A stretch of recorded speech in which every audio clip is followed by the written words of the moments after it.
Hi everyone, it's Jason Dunn here from Laptop Thoughts, and this is part 2 of my Motorola XOOM review video. So here's a link to part 1. Check it out if you haven't already watched it. I'm just going to dive right in and continue talking about some of the pros and cons about this particular tablet. I mentioned in the last video a bit of instability, so I've had a little bit of like the browser's crashed on me a couple times. Facebook has crashed on me a couple times, and I've noticed too that when I hit a web page that has Flash, it gets a little bit sluggish and a little bit unstable. I'm going to see if I can get one of those things up here, and I'm not too sure if I'll be able to, but I'll try loading Laptop Thoughts, for instance, and we'll just kind of see. Overall, the performance of the browser feels pretty good, but like I said, every now and then, if there was flash loading, the tablet would just kind of start to drag, and I wouldn't have a really fluid experience here. Okay, so as you can tell, there's something kind of weird here going on with the rendering. Okay, so it's rendering. This is supposed to be a YouTube. There we go. So some of those things, now some of that is, stuff is just loading, but I do, it is a Wi-Fi connection. You'd think that there'd be a little bit snappier, but again, it is really nice to be able to actually have flash. So if I press play here, I should actually get a flash video. This is KT Bradford with Laptop Magazine. Boom, there you go. Here with browser performance is quite solid. I saw some weird stuff with Wi-Fi. Sometimes the Wi-Fi would connect, immediately, and most of the time it did that, but about 10% of the time it wouldn't connect. It would take like 45 seconds or 60 seconds, and the only way it would connect, I'd have to toggle it off and on again, so that was kind of weird. Text entry is kind of interesting. I've noticed, I'm just going to fire up the marketplace here. I've noticed that the autocorrect is pretty good, but it doesn't always, the autocorrect is good, but it doesn't give you a lot of choices, or doesn't give you any choices rather, when you're trying to type in a word. What I mean by that, I'm not explaining that very well at all. What I mean is on the iPad and on other devices I've used, when you start, if you start typing in, a word, it'll give you the ability to, auto-complete from multiple choices. This will fix sort of spelling mistakes, but it won't give you multiple options. So a great example is, the word it's, right? So sometimes it has an apostrophe and sometimes it doesn't, but this thing doesn't really give you any of those options. So again, autocorrect, it's not great, but it's not awful either. I already talked about the multitasking. The graphics are great. Text selection works really well. So just as an example here, if I go into this, actually I'm not sure if it's going to let me select the text. Okay, so clearly I cannot actually select the text there, but let's say I go into an email, I tap and hold on the text, I can actually drag these little bars here to actually select the text. So I like that quite a bit. The screen collects fingerprints, but that's pretty normal. You're not going to find a tablet on the market today that has a glass front that doesn't collect fingerprints like crazy. So that's no fault of Motorola. Light sensor, I believe the light sensor is this guy right here. It works really well. Or actually, maybe it's down here. I should really look that up. The light sensor works really well. If you leave it on auto and you go into a dark room, it will ratchet down the brightness. If you go into a bright room, it'll ratchet up the brightness. That works really nicely. The keyboard is pretty good. You saw the keyboard kind of pop up there. It works pretty well for, oops, let me just go back here. It works quite well for kind of hunting and pecking. I have no complaints about the keyboard. I saw some weird bugs with like Exchange Active Sync and some other kind of stuff. One of the weird bugs is, okay, let's see if I can actually do this here. This icon, okay, so it says tap icon to change. Okay, so now I have my personal inbox and I have my business inbox. Okay, I have these two things set up.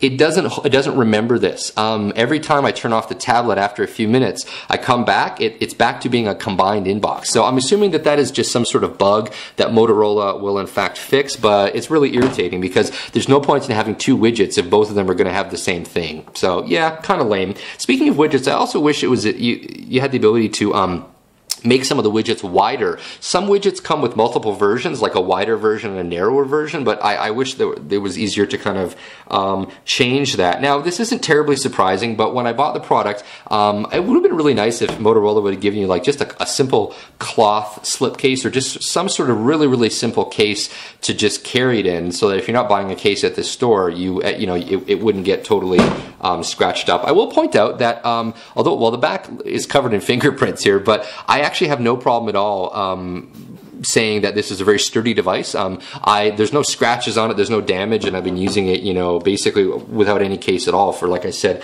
about a week and a half. Another random thing, but it's actually kind of cool.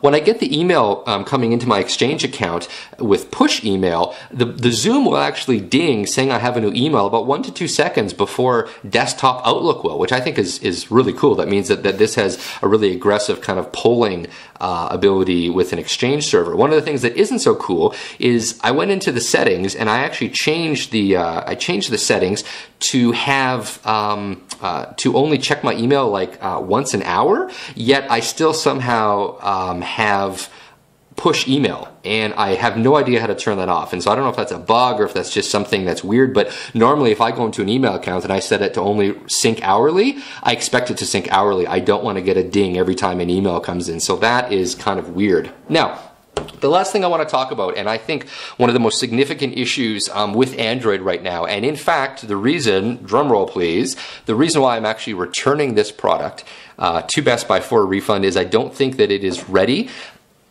I mentioned in the previous video that the micro SD card slot doesn't work. I got it wrong. The SD card slot will work after a firmware update, so you don't have to ship it back. But the fact that I have this product and I can't use it, that's really lame. Maybe 6 months from now or 8 months from now I'll take a look at it again, but that I knew about that going in, but I find that really irritating that I can't load up extra stuff on this micro SD card slot. The apps are another really big thing for me, so I'm just going to show you TweetDeck here. The thing you'll notice when you look at TweetDeck is the whole UI, well here, I'll do it this way.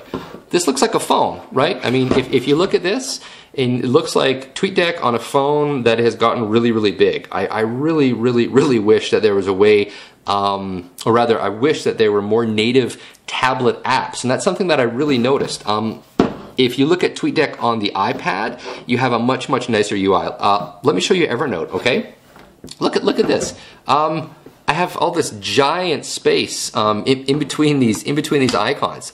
This is not an optimized tablet experience. I want apps that actually show me that take advantage of the screen resolution, that take advantage of the screen size, and give me a better experience than I'm using on my phone. Because what's the point of reaching for a tablet if you're going to be doing some, using an app, if it looks and functions exactly like it does on your phone? You might as well just use it on your phone. Now, I know that that's going to change. I know that 6 months, 8 months down the road, maybe by Christmas time, there are going to be a lot more native tablet applications for Android. Developers are going to get on board. As more honeycomb tablets are sold, developers are going to want to, update their apps to take advantage of it. But right now, there's sort of this painful early adopter vibe that you kind of have to go through, and it's just not great.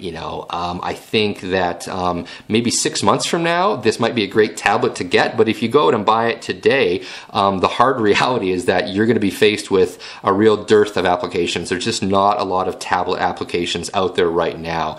And so I think that is probably the biggest minus with this particular device. Now, you may be perfectly happy with the built-in apps. You may just want something for email, and web browsing and a few games, in which case this might be the perfect product for you. But for me, apps are super important, and I just don't feel like the Zoom gives me a really great platform for apps right now. I feel like I said, I bought it too soon. If I wait maybe 6 months, this will be a much better story. The micro SD card slot will work. They'll do a couple firmware updates, fix some of these bugs. But right now, the Zoom, it just feels like a bit of an unfinished product. If you don't mind buying an unfinished product and you want to be kind of on the bleeding edge, the Zoom is a great product, and I have no hesitation recommending it. But if you're more like a regular user and you're not really excited to see bugs and you want a device that works kind of the way it's supposed to work right out of the box, I have to say that the Zoom is maybe not quite ready for prime time yet. But Beautiful screen, fast performance. I didn't really see a whole lot of lagging or sort of sluggishness